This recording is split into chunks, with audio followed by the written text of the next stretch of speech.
Сыбайлас жемқорлықпен күресу тек арнайы органдардың ғана жұмысы емес. Бұл жалпы қоғам болып қолғалар күрделі проблема. Қазақстанда алғаш рет мемлекет пен азаматтық қоғам арасында ашық келісім қолданысқа енгізілмек. Бұл жөнінде бүгін Қазақстан Республикасы мемлекеттік қызмет істері және сыбайлас жемқорлыққа қарсы іс-қимыл агенттігінің Жамбыл облыстық филиалы ұйымдастырған баспасөз конференциясында мәлім болды.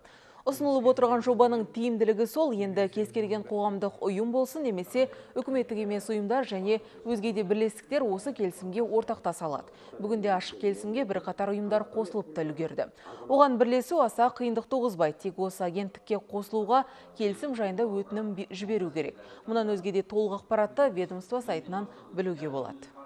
Елбасымыздың халық пен қоғам, бүткіл қоғам болып осы сыбайлас жемқорлыққа қарсы күреспесек, қабылданған іс-шараның бәрі қағаз түрінде қалады деген сөзі бар.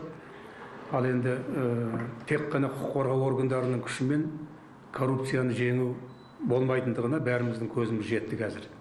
Соңғы әсіресе жылдары күрделі қабылдаған іс-шаралардың арқасында бір жылдың өзінде 14 позицияға біздің сыбайлас жемқорлық деңгейі төмендеді.